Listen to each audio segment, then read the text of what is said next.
good to see a varied number of branches, and I think most of the attendees are from second year, some from third year.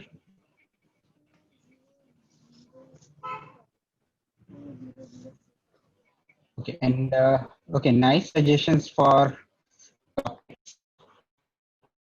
do think about technical topics also which you would like so that we can talk to experts on those areas and arrange for those particular topics to be taken up in the future sessions.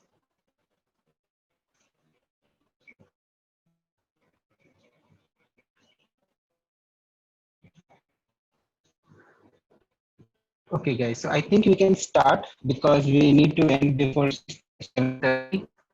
Because I think many of you guys will be following IPL, and I don't want you guys to miss the second match of the season. So let's begin now. I'll be noting all the suggestions of topics that have come.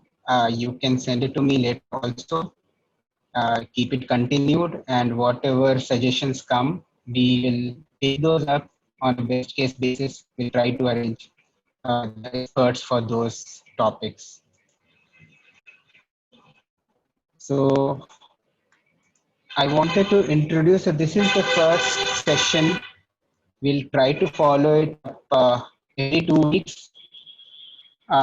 So for now, I think just keep yourselves muted. You can unmute yourself during the question answers when you in the end. I'll take 10 minutes for that. During the session, you can ask the questions on the chat box. All right, I'll be viewing the. I'll keep the chat box open at all times. And in case there is some disruption in network, just wait for a minute or two. I'll try to be back. Okay, I'm not expecting any, but you never know. All right. So I wanted to introduce this talk series. So we have an alumni group on WhatsApp, on Facebook, and all the alumni that have passed out of ZSCT in the last 12 years since the inception of AMU Robo Club. And what we noticed is there are a lot of people who are expert in multiple different domains. So it makes sense and help them transfer the knowledge, help them introduce people to new avenues, new technical domains, and it would help the students. So I also did a survey and I asked multiple alumni on how we can impart our expertise to the students, and they had multiple suggestions. So one of those was interaction sessions and industry visits, expert talks, introducing new research areas, uh, career opportunities, internships. So there are a lot of different ways that we thought that the alumni can help. And just to give an idea about the number of alumni that have been associated just with RoboClub, so our Facebook group has more than 2,500 alumni right now have been members at some point of time in the last 12 years. So that 2,500, they are spread across multiple domains. Some of them are in Facebook, there are people in Google, there are people in Intel, all the semiconductor companies that you name off, as in there is somebody in Synopsys, Broadcom, AMD. I mean, you any in Bangalore, 100 employees, and most likely that you're going to find some or the other alumni. And same in the California region also. So you see alumni from in almost all the major companies. And also in the government sector, we have alumni heading major labs, major scientific establishments, major institutes. Almost every like DRDO, ISRO, DRDL, NHRC, NTPC, any PGCIL, you have some or the other alumni. So what our plan is to tap those alumni so that they can come have an interaction with students, even over and don't have a high frequency, we'll just have every first and third Saturdays of the month. So this is an exception session because this is the first session. First, third Saturdays, and we'll have it for 1 hour. So that will be around 30 minutes of talk followed by 15 minutes of question answer section. So our next talk is scheduled for 3rd October.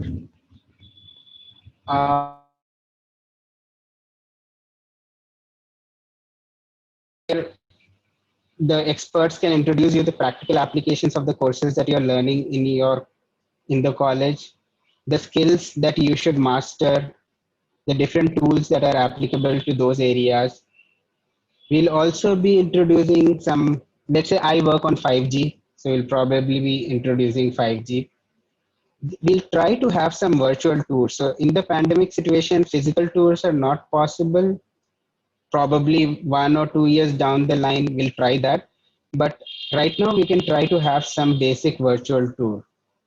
And we'll also see if there can be some very small workshops and hands-on. So the idea is not to have a complete held sessions, but only to introduce students to what areas are there and motivate them to take up some of those areas. The career track, like this session that will be today, it will target on soft skills, your personality development, interviews. I think one of the major concerns of students right now was how do we approach companies, how we get internships. So in the career track, we are going to target some of those areas. All right. So the next technical track that is coming up, don't miss this. Do make sure that and don't limit this to RoboClub only. You can invite everybody from the college, whoever is interested. So Amir has done his BTech in 2011. Then he followed it up with PhD in robotics from IIT Delhi, and then right now he is in Singapore University of Technology and Design, and he is an expert in this area, the robotics and design thinking. So do make it a point to attend this. It would be very valuable. So coming to today's topic, so I'm not going to. Okay, I chose a happy font just to make the slide look a bit light-hearted. So I'm not going to give answers on this. Rather, at the end of this session, there is a lot of material available online for this. And because all of you guys have access to internet right now, you have lot of resources to search for all these. I just want to pose a few questions and advices that have come from different alumni, and then you can use those and start charting out your career. All right. So most of you I saw are in second year and third year, and that's the best year to start. I mean, this is right now the best time when you can start thinking about your future careers. And uh, the seven figure will come to that. So in the end, ask me about that. A brief introduction about myself. I work at Marvel Semiconductors, and I did my BTech in 2008. Currently, I'm working on transport stacks. I lead a team at Marvel, and my team works on some of the leading telecom solutions that are right now deployed all over the world. And most of you, because I know most of you are using Geo, so any call or any data that passes through Geo passes through some IP developed by my team. So all the Geo servers and routers, they use our processors, and every bit of data that passes, it passes through probably something that we have done in the last 3 to 4 years. Yeah, so Marvel, I'm not sure how many of you have heard of Marvel. So not this Marvel, but I wanted to give a small walkthrough of what we do. So I have a 1 minute video which will give an insight of what my company does. And let's watch this video.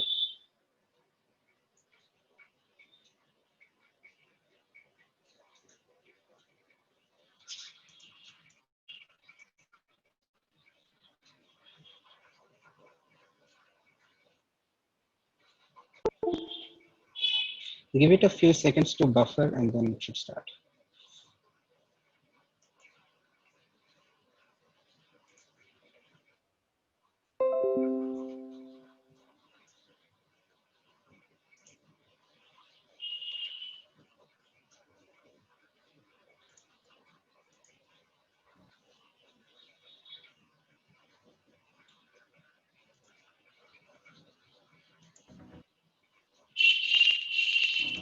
Data infrastructure has never been more critical to the global economy.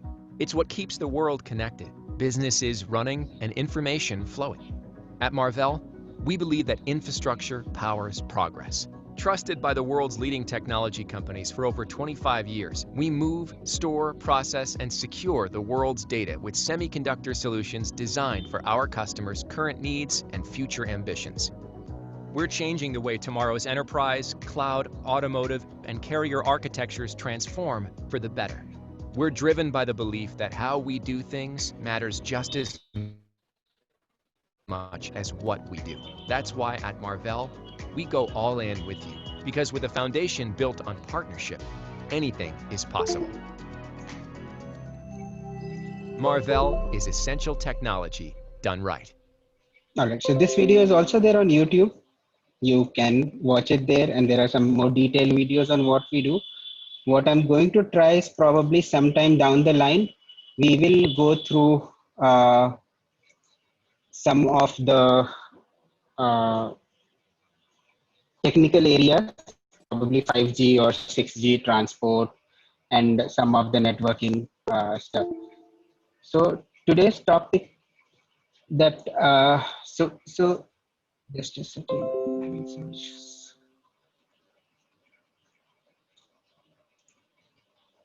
Okay, so we're going to talk about a career and a job. So because we have just 30 minutes and we will end this session 7:15, I'm not going to go into too many details. What I want to tell you is a career is something that is evolving. You build it step by step, all right? But every time, I think most of you, when you make your CVs, you write the first few lines to get a position of repute or to do this. So that's usually your goal. So whenever, so you should have a goal that you work towards one step at a time, and you can have multiple jobs that help you meet that goal. So we are going to talk about your career goals as well as jobs and how they evolve. So a career is something that is evolving. You might have certain goals today, which might change 10 years down the line or 15 years down the line. It keeps on evolving, but you move as per your goals and you move one step at a time. So every time you should strive to move one step that takes you closer to your goal or closer to your aspirations. So one question that I want to ask right now is, why do you even want to work? As in, it's so easy, right? So like many of us might be doing right now, we must be just eating, playing PUBG all the day, and then sleeping, and then again next day starts. So I want you guys to answer in chat box in probably a few words on why do you want to work. So we'll have 30 seconds for this. So just add your comments in the chat box.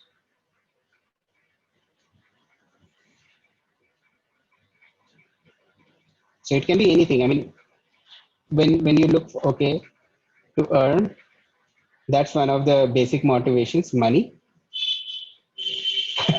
Okay, somebody told me this earlier also, the khana bhi to hai, kaise khayenge. So that's a nice one. Any other? All right, independence, quality of life, keep learning. Okay, being busy, important. Okay, any other suggestions, dreams, aspirations? All right. So yeah, so Zad has money as the only motivation. All right, we'll come to that. So let's see what answers I've got in multiple sessions for this. All right.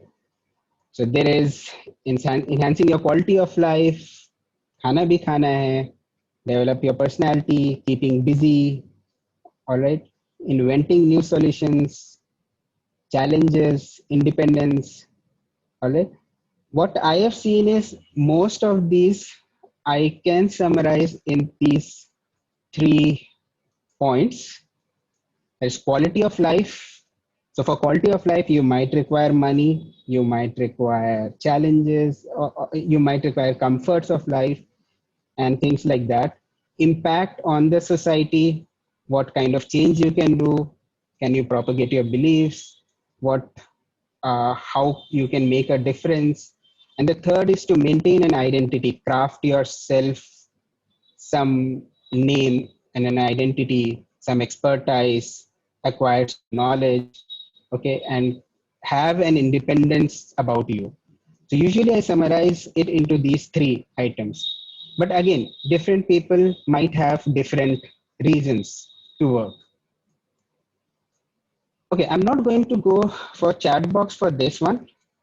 Uh, I wanted to ask, okay, this is kind of related to the other question. Like, what do you think is the most important basis for choosing a job? So, what I did yesterday was I created a survey and I circulated it among alumni and experts. And I asked them the same question. What do you think is the most important factor for you to choose a job? All right. And I had alumni, lot of responses that I got, more than 50 responses in just a day. And I'm going to share their responses and we'll talk about it. So fine, every answer is valid, as in this was something in Sholay. So somebody might like challenges, so that's why he's taking a job. For him, money. So Thakur says money is not an option for me, right? But I want challenges. So that is one viewpoint. So I took a survey yesterday, and these are the people who actually attended the survey or responded to this survey. So there were people who were from all these companies, multiple companies. So your Microsoft, Qualcomm, Metalonic, and DRDO, some teachers from different colleges, Stepping Cloud, Qualcomm. And had multiple different. So there was a CTO who responded. There was a CFO who responded. Your TPO, some teachers, and lots of engineers responded to it. Some research scientists responded to it in ISRO and DRDO. So I just collected the responses and I asked them, and the other interesting portion was they also had varied experience levels. So the years of experience on the respondents that I got till yesterday night were like, and then it increased, but I collected, so this was more. So most of the people were in their mid-career ranges, 2 to 8 years of experience and 8 to 20 years of experience. Some were very senior positions, so more than 20 years of experience. And there were few freshers and Abid, people sorry who to were in interrupt you. IITs and other students. There's some electrical noise Yeah, coming from your end, I think. Is there a cell phone or something? just a second, let me check. There is an air condition on. I'll just switch that on. Is it better now? Yes, it's gone now, I think. All right. Sorry, yeah, I mean, uh, so guys, feel free to unmute or write in the chat window if there is some disturbance. So there were multiple respondents, multiple experience levels, a good healthy mix of experience of roles like an analyst scientist. And I asked them this question, what do you look in a career now? So most of them you can see were in that 8 to 10 years, 12 years range.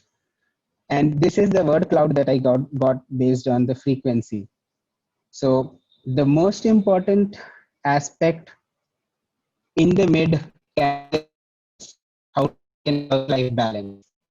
So your work is around 10 to 20% of your lifetime, and rest of the times is your other stuff, your life, in which you have family, you have other commitments, you have interests, hobbies. So a lot of stuff to your career, to your life apart from your career. Your career helps you feed the life, so that's also important. So there were multiple. So the two things that stood out, I think expertise it actually didn't create. So expertise was the another area that came up. So and what expertise is kind of related to work-life balance also is what many people mention. So if you have expertise, you can do the same stuff. You can reach positions in shorter amounts of time. You can complete your work in shorter amounts of time. You have to put less. You will have the relevant skills to do your work. So you're going to finish it in more efficient ways, and you'll find more time for doing other stuff. So so the thing that they were looking for was work-life balance, maintaining a certain degree of lifestyle. Money was also a factor, but it was a lower factor. So the way I saw is, in the initial 0 to 10 years, money was a bigger factor. After 10 years, almost everybody mentioned lifestyle and work-life balance. And the other interesting aspect which I saw, everybody in the industry, they mentioned work-life balance as the first option, and everybody in the academic and in the research field mentioned expertise as their first option. So people who are actually teaching, who are in research areas, they probably have a better work-life balance, so they mentioned expertise. And people who are in the industry probably have exposure to the current technologies, and they are able to build their skills and expertise, but they are losing out on work-life balance. So there are things that you will need to balance out during the different steps of your career. So let's say in your first job, you will build expertise. In your second and third jobs, you look for more money. And when I say job, it does not mean switching from one company to other. It can even be roles. So in the same company, you can move different roles, and you can have different. So in one role, you can look for leadership. In another role, you can look for more money. You can switch jobs, and in some, you can switch to a completely different domain if you want more life balance. So it's different steps, and it's a like you have to balance at all steps. So sometimes money will go up, but time for your family will come down. So then you'll move to a job which will be less paying, but you'll have more time for your family. So you'll have to make multiple career choices in your 30 to 35 years of your life ahead after you pass out from the college. So you can plan one step at a time. What you should do is keep a goal on why do you want to work. All right. And every step when you do, see that you move closer to your goal. So let's say you have some aspirations, you want to make some impact, keep that goal in mind, and then based on that, chart out your career at every step. So the second thing is, okay, that the one we talked about was about your career. What I'm talking now is your stepping stone. As soon as you leave college, you have multiple different options. All right. So you can have a career in the industry. You can go via campus placements. You can go via off-campus placements. You can get PPOs. You can do internships. All right. So there you can do higher studies. Okay. You can go into management technology. You can even go into, let's say, civil services, or completely change your domain into finance. So there are a lot of things, and it's all individual driven. So whatever interests you, you should start thinking about it from now. Now, what is a stepping stone and why is it important in your career is, it makes if you have your goals clear right now in second and third year, you can start charting out your career immediately. All right. So now so my question now for everybody is, what do you want to be your stepping stone? What have you thought that you want to do after passing out? As in, all of you have joined engineering, so you should have had some aims on why you have. Okay, unless you're Farhan Qureshi and it's like mera beta engineer banega. Even in that case, now that you are in the college, now you need to start thinking of what you need to do next. So I'll be giving you 30 seconds, and I want to know, what is your plan just out of college? Do you want to join an institute, a research institute? Do you want to land into a dream job? If it is a dream job, name your dream company in the chat box. All right. Or if you have something like, yes, I want something seven-figure salaries, or you want something like something that can give me a. So just write that in the chat box in the next 30 seconds. So what I'm expecting here is either your dream company or your institute. And I want to know how many of you have already thought about it.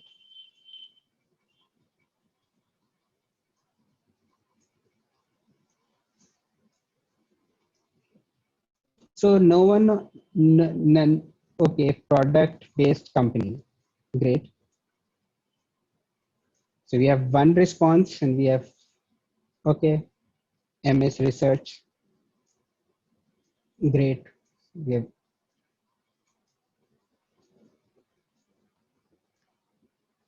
okay.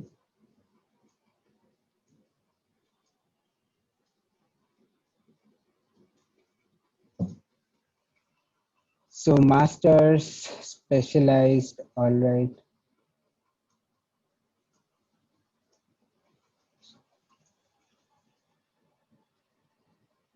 Great. So let's say now you have multiple people have actually mentioned Amazon, Intel, Nvidia. I see multiple names of good companies. How many of you, okay, yes or no on people who have mentioned the companies, how many of you have started working towards getting into those companies?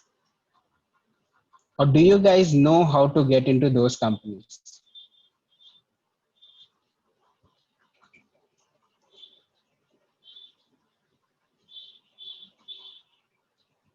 So you can just write yeses or nos. There is a poll option also, but I don't want to introduce that right now. Okay. So Harshit has started. Zaid has also started. Great.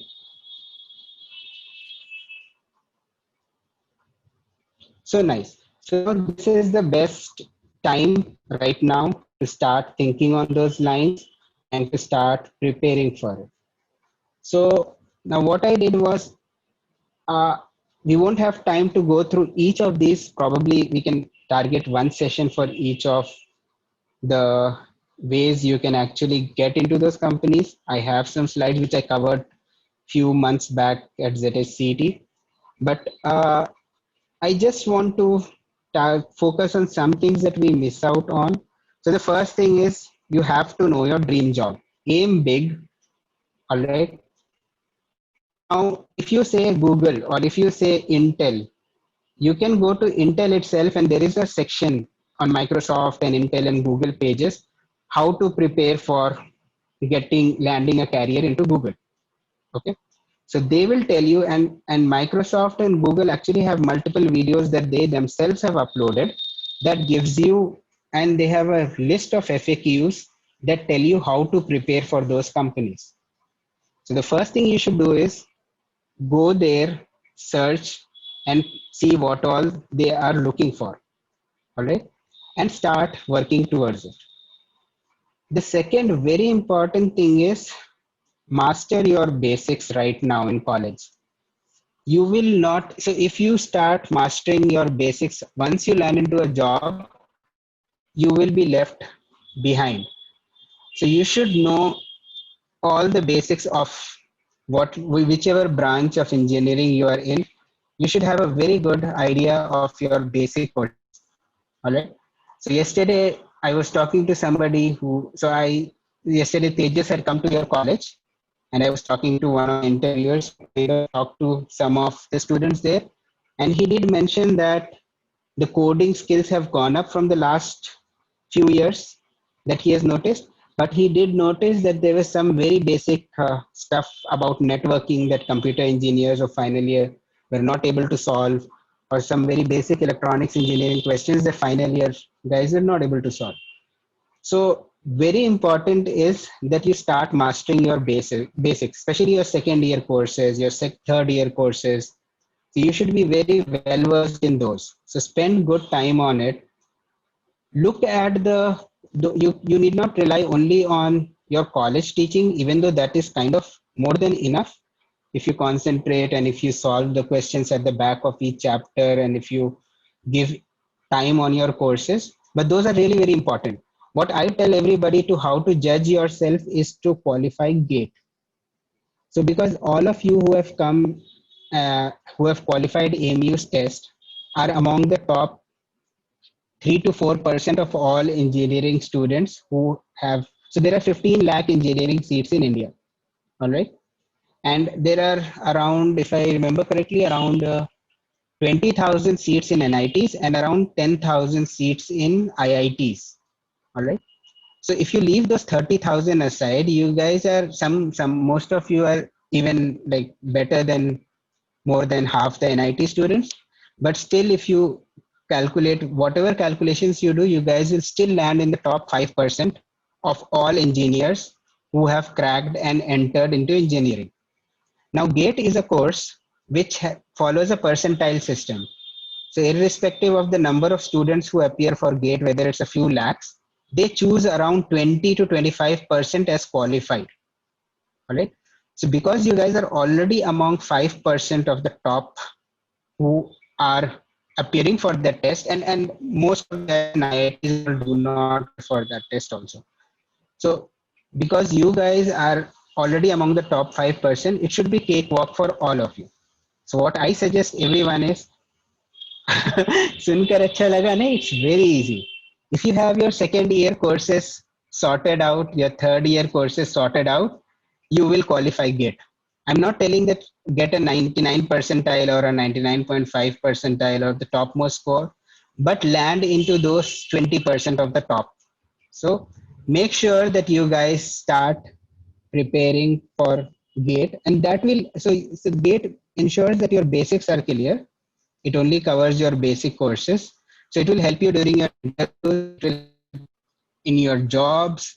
Okay, so it has a forward area, and I will probably see if there is time. There is one slide which I really like, and I would like to cover that at the end. All right. The other thing is you guys are online a lot. Okay, we all have lots and lots of resources at your disposal. So you have lots of free courses like Coursera, Udacity, Udemy. So almost all the basic courses, the advanced courses might be paid, but all basic courses of almost every subject are free. So I do courses of computer engineering like automata theory and computer architecture and operating systems. I suggest everybody to go and see, don't do all the courses, try and at least complete one course per semester. So that is a minimum. So you can at least, if you start from second year till the end of your final year, you should be able to do 6 to 8 courses. Okay. And then how to search and how to apply for jobs, we will cover those things. But my suggestion to everybody is try and apply. Do not wait for being 100% prepared and only then apply. As soon as you get the opportunity, apply for that job and go for it. All right. And even if you don't, so there is usually a tipping point. Uh, Interviews, and then you'll have some feedback, and you'll again prepare. You'll again go. There will be a time when every interview that you give, you are going to pass that interview. All right. So I have seen that. So having mentored almost uh, 30 to 35 professionals in the last 12 years. All right. I have seen that once you start preparing, there is always some pessimism that I won't be able to do and I'm not prepared, everything. But just after some 5 or 10 or 15 interviews that you're not able to get into, you get such a high confidence level that you will start, once you qualify for one company, you start getting into like 3, 4 companies all at once. So we'll probably talk about that. But then this is basic. Now, in the survey that I had yesterday for the experienced professionals, so I asked this thing, suggest 3 life and technical skills for a rewarding career that can be developed during college. All right. So on the left side, you have life skills. On the right side, you have technical skills. Okay. So these are generic technical skills. And I have kind of written few in bold, which you should start working on. And ideally, all of these require one session each, but let's go over some of the bold ones. Communication skills. If you are not able to explain your viewpoint, understand the other person's viewpoint, explain problems, understand problems, you will lose out on a lot of things. All right. So, very important that you talk technically. Start talking to each of your friends technically. Maintain study groups. Okay. Yeah. So Jivanshi has mentioned learn to think and articulate properly. Yes. Start talking. Start writing down things. It will help you a lot. And that's one of the most important things to not only qualify interviews, but during your job, you realize that people who move forward during the ladder will be those with better communication and interpersonal and teamwork skills. All right. The second thing is learning to learn. So that's why where this session is going, this session series will be focused. So we are not going to handhold anybody during this series. We are just going to introduce some area. You need to go, and everything is available online. There are simulators, there are courses, okay, there are guides, all right. So you need to learn how to find out the right resources to learn, and then you need to be able to learn and evaluate yourself. That's a very good skill to have right now, and that's going to help you lifelong. And then we come on the right side, all right, coding. Everybody, irrespective of branch, whether you are civil or whether you are architecture or whether you are chemical, you should know coding now. Okay, everybody I have talked to in the industry, not relevant to IT or computer engineering or electronics, when I ask them, do you require coding, everybody says one of the best skills that we could have learned in college, whether they are in working in Bosch or Mercedes or Rolls Royce, or they're working in, let's say, some environmental agency, or they're working in some petrochemical. Everybody is using some or the other software, right? So you have to learn coding that develops your logic and problem solving. So coding is tied to your logic and problem solving. Okay, and it will also help you with all the softwares that you get to work on. So that coding and programming. So we'll probably cover that up. And what I'll come in the Q&A because I saw 2 or 3 questions on GATE. So the basic courses. So I'll come to that basic course also. So fine. So there's a time check. There are 20 minutes left. I'll take 10 minutes to cover some of the things that I want to, and I'll skip some of the things. So we already covered. So identify some of the skills. Be ready to adapt. Okay. And I kind of this point, maximize your unpaid experiences, right? So now during college, so I see a lot of people here from the OSS group also. So at least I can identify a few names, 3 or 4 names. So during college, maximize those kind of experiences where you are actually working on some kind of a open source project, or you are working on some proprietary project, or you're doing something extracurricular, you're learning an extra language, you're doing some internship, okay, you're doing something for free, some technical stuff, you're part of the UA club, or you're part of the Robo Club, and you're developing some solutions. Maximize those experiences and convert it into a way that you can flaunt it not only in your resume, but you can use those to develop your skills, all right, to upskill yourself. So that is part of the slide that I will skip. So develop the skills. Some of these skills will help you identify.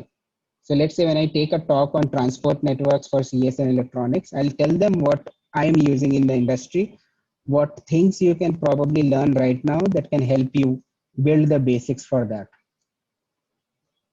Okay, so internships are important. I think many of you are aware of it, and will probably take this up also. Okay, name one relevant software. I'll give this as an exercise. So what I would suggest is know what is being used in your dream company and your dream role. What kind of softwares, what programming languages will help you in your dream role. Okay, this I cannot stress less.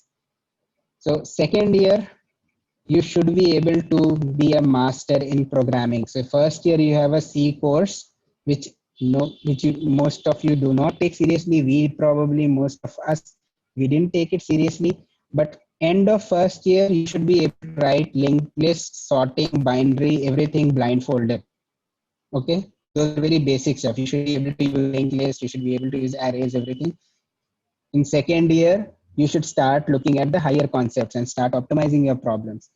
So learn how to program, learn how to solve your problems. Let's say you're doing a Laplace transform. See if you can write a small code for doing the Laplace transform in C or Python or Perl or Ruby or whichever language you want. Language is not important. Logic is important, right? So if you're doing some fluid flow example in mechanical, see if you can write a small code for trying that. Try yourself out, whether you're doing it in MATLAB or whether you're doing it in C, Python. Try to convert the things that you are learning in your courses into code. Not everything, but some of those, and hone your technical skills. So that the process of converting something into code is what will develop your logical skills. All right. And how you approach that problem will give you how you're breaking down the problem. It will help you a lot to develop all your problem solving skills. So take this, if there is one takeaway from this, take coding and gate as the takeaways from this talk. Networking, you already have a huge, so one of the things I've seen is ZSCT, we have alumni in almost all college, all companies, all institutes. See if you can reach out to them. Okay, most of them will be busy, especially the senior most. Try to reach out to the to the guys who have passed out in the last few years. They will have more time, they will have more current experiences. Reach out to some of the senior alumni also to, but reach out to them for your goals and aspirations and more higher level questions, and reach out to the recent alumni for more current questions, as in what is trending, what, how they prepared, how they got into. All right. So network with them, read what they're writing, ask them questions. All right. They may not always answer, but try, keep on trying, and also go to all the Quora and all the resources that are available and find out, like all these career related stuff. There is a lot of information online. See how you can choose your goals nicely. All right. See what works for you, and work towards your goals. So these things, they probably will have some sessions for this, so I'll skip. So because this will be my last slide, I'll just spend few years on, few minutes, sorry, not years, few minutes on this one. So I just wanted to stress, when we are talking about career, it is from now till you retire or you take a career break. So it won't be just your first job. So if you have aimed for Amazon, you don't get it in the first go, no problem. Okay. Your stepping stone, but do not leave your goal. Start working towards it. So one of the alumni and also my mentee. So when in college, her aim was to get into one of the big companies. She got a placement into TCS, and then immediately she was also able to get into Adobe QA offline. And then she didn't stop there. She worked there for a few years, I think 1.5 year. She worked towards her goal, and within 2 years she was able to get into her dream company. Okay. There's another alumni who also had got into one of the campus placed companies, but his goals were like he had to get into one of the major companies or the big semiconductor companies.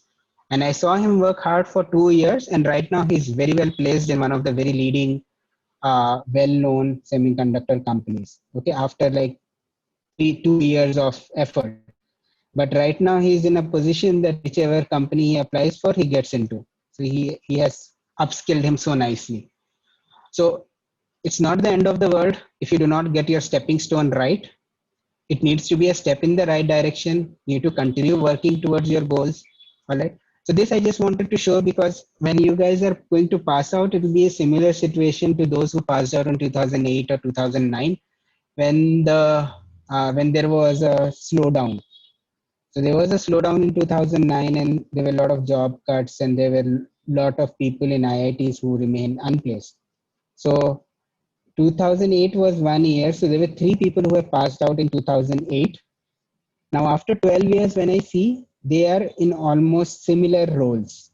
similar roles, similar lifestyles, similar earnings, and similar expertise levels. So the first person, he kind of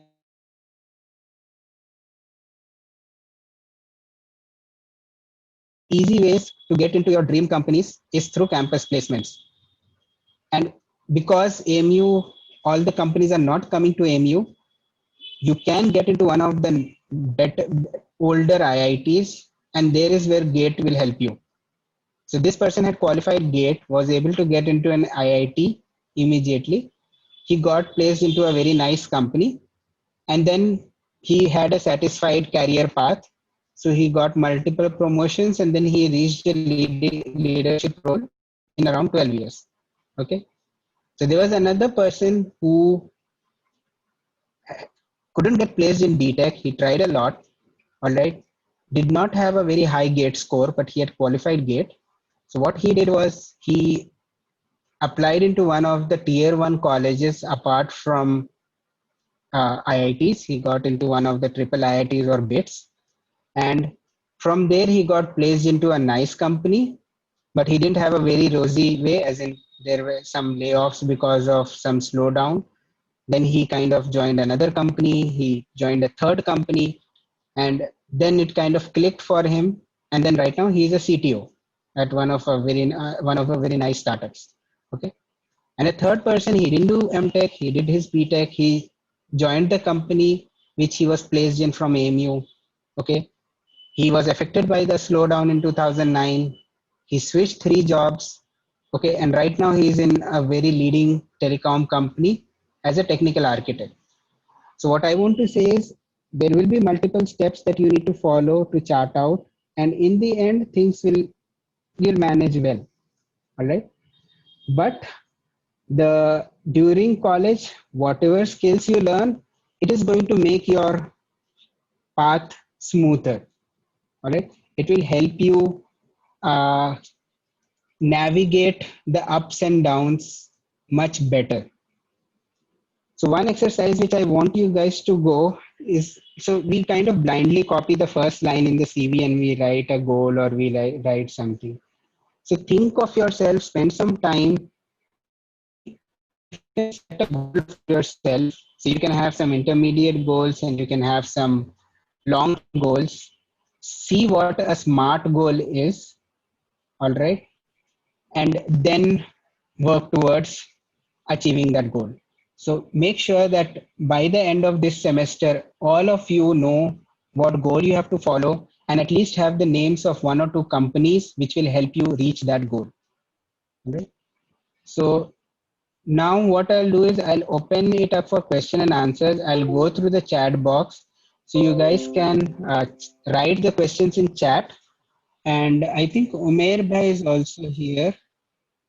Uh, Yeah, so Umair Bhai is also here. So probably Umair Bhai along with me can help answer the question. So Umair Bhai has passed out in 2007 and then he did his master's from IIT Kanpur and he's right now in a leading role in Samsung in Bangalore.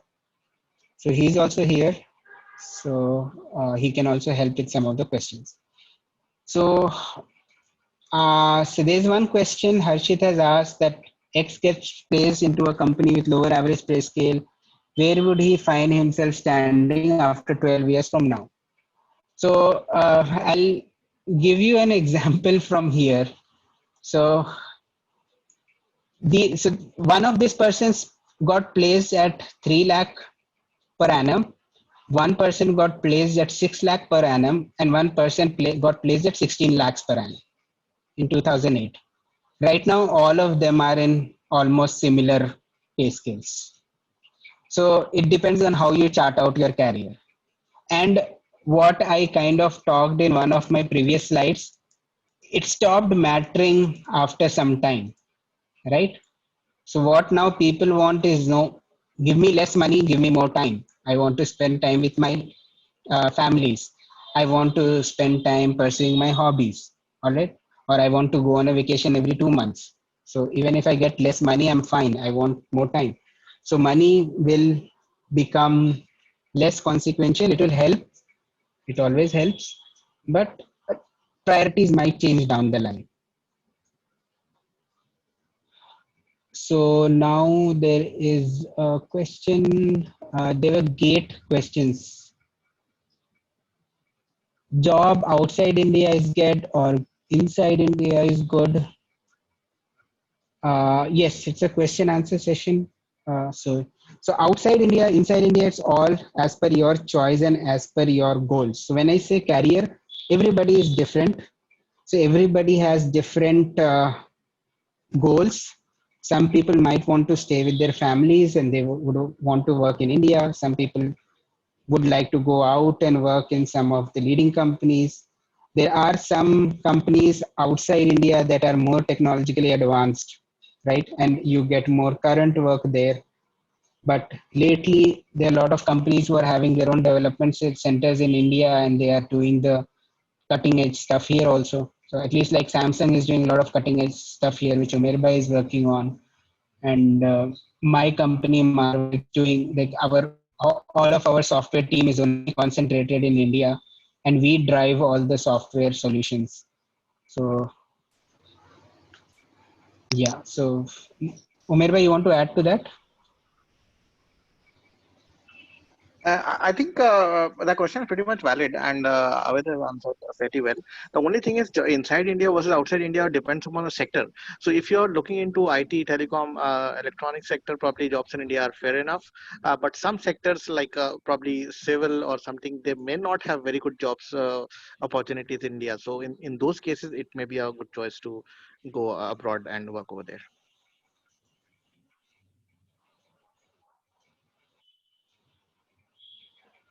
Okay.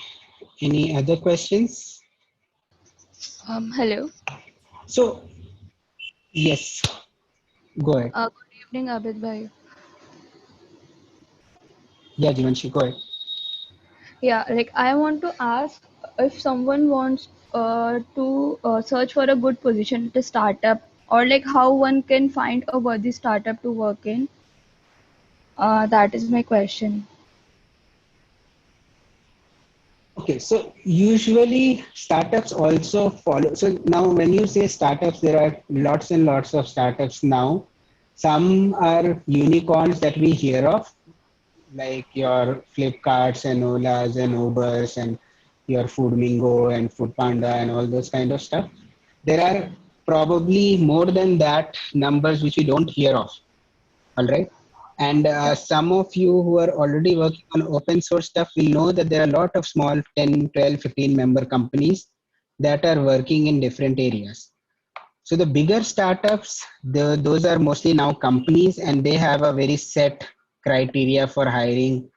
Some of them even hire through some of the code um, challenges, Hacker Earth, Hacker Ranks, and those things. Some you can they have campus placements towards from some of the better institutes. So IITs, others are the way there. They also have some off-campus options, which they kind of come out from time to time. Slightly difficult, but it's not impossible. So every year from ANU, I see at least 3, 4 people go into unconventional off-campus jobs. As in, this year also there were a few people who went to Microsoft and some Amazon and companies like that. So same way you can also land into startup jobs. One way to do is like if they are having some heavy dependence on some of the open source stuff. So let's say somebody is working on a DPDK or something, and it's a and you have similar experience, then they do consider those kind of expertise. And I've seen some people working on uh, some specific technologies getting PPOs on the basis of their work on those areas. But you can also reach out, you can make a list of the startups that interest you, reach out to people in those startups and see the process, ask them the process, and they would be able to guide you for specific companies. Does that answer your question?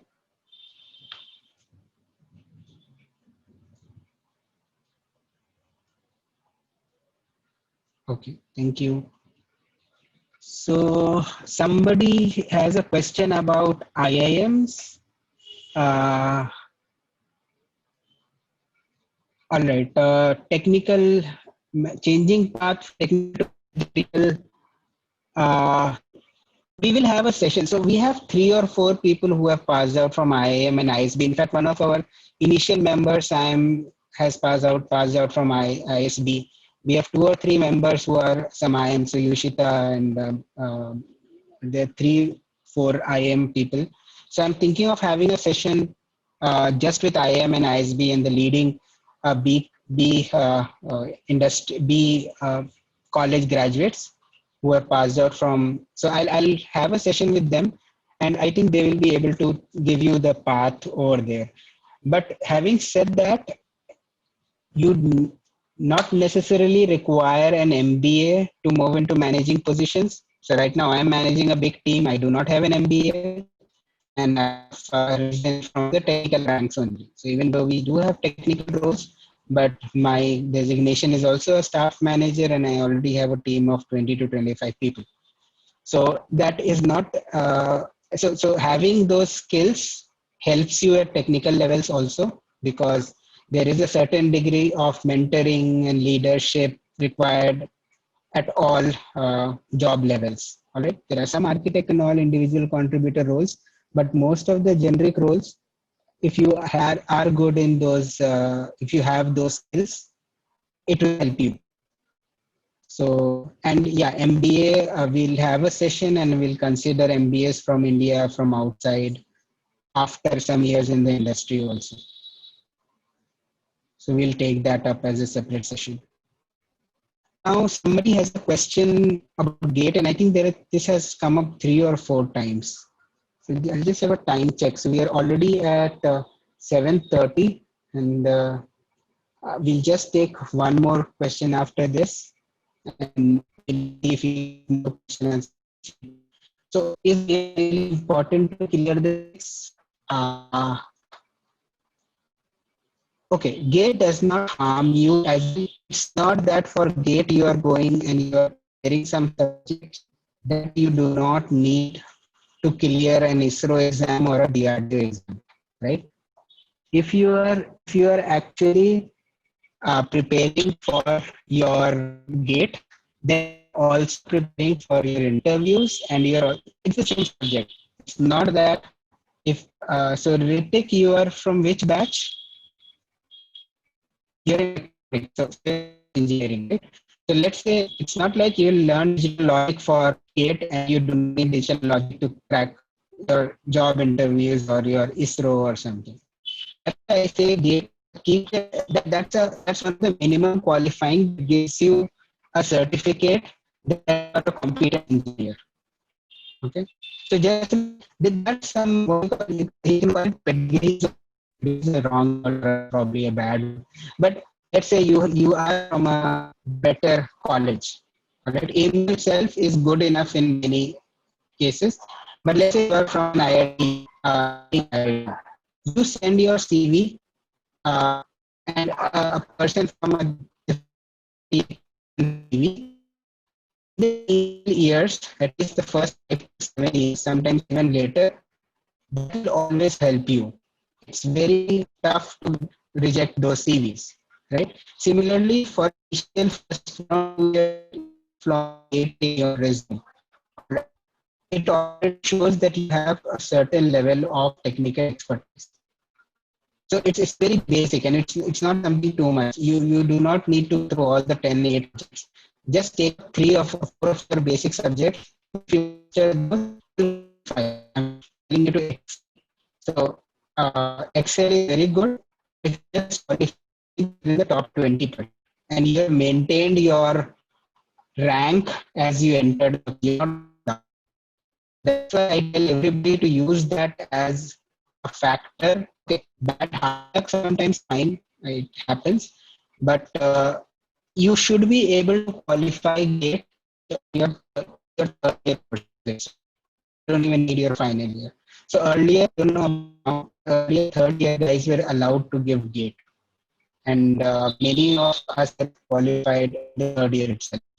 I got an admission based on my third year rank, and final year rank, even though I qualified, it was worse than my third year rank. So you just need to pass, and you know that you have a basic level of understanding. So it does not ask too detailed questions. At least half the questions are easy questions. And usually if you do 20, 30%, 30% of the questions, you qualify. So we probably have a separate session. It does help you edit yourself. It's not Abid, can I just add a point over here? required. Sure, go ahead. I mean, regarding this gate, I mean, I'm not very sure about the current undergraduate policy, but with the new education policy coming up by the central government, it may become mandatory for you to take gate in the coming years.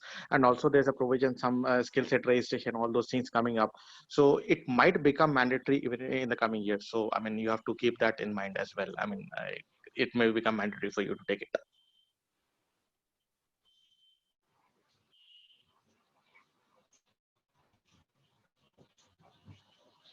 Okay. So for research, okay, one more question. Research from IIT or any outside university like Canada, USA, etc. depends entirely on your area. There are some areas in which you have good research going on here. There are some areas in which you have specialized in some colleges in US outside. Find out which area so again, depends, you have to find out your goal. Yes, I want to do research in, let's say, semiconductors, or I want to do research in computer architecture. Then you can choose universities. There are some universities that are good in India. There are some universities good outside. So you can, it always helps. And outside, there are very good institutes, but getting into those are slightly difficult. I usually suggest people to go to the best institute possible in their area, and you should try and aim for that. But if you don't, there are some very good research teams in India also now, in IIC, in IIT Bombay, in IIT Kanpur, a lot of the IITs. So it's not that, yeah, you can aim for the best in the world. There are some very nice colleges in Korea, there are very nice colleges in China, in Germany, for different. So for mechanical, you have almost 15 to 20 alumni that I am aware of who have done their research in Germany. And that's one of the automobile and all. They're very good institutes. So it depends on your area which you want to do. What I would suggest is find out your interest area in which you want to do research, find out people who have been working in those areas, reach out to them for that advice. All right. So reach out to multiple alumni. So you'll usually find alumni in all colleges also, not only in India, outside. And then there are some few groups which we will probably introduce as part of the higher studies talk whenever we have that. SSEA and ZSCTNA. So they kind of, this SSEA Excellence Award. So they have been facilitating research scholars for a long time right now. So they have a big pool of people who can guide you on these questions. So I'll see if somebody from them can take up a talk, and they can introduce you to those areas. So we are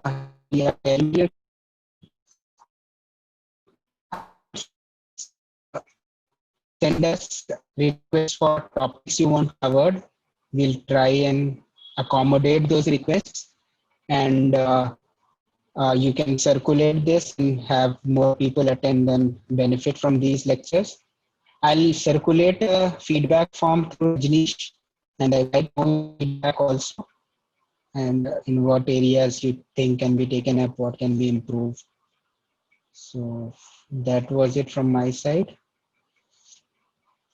Thank you very much for attending, and yeah, do follow up in the next few sessions. Thank you, Bia, for such a great session. All right, most welcome. So in the next session, Abid bhai. I did introduce that initially, so the Yeah, I topic missed and it. everything. So Joined that's late. yeah, so it's on 3rd October. I'll share the recording for this session also. And it's on 3rd October, Saturday, 6:30 onwards. And you guys can join. Thank you.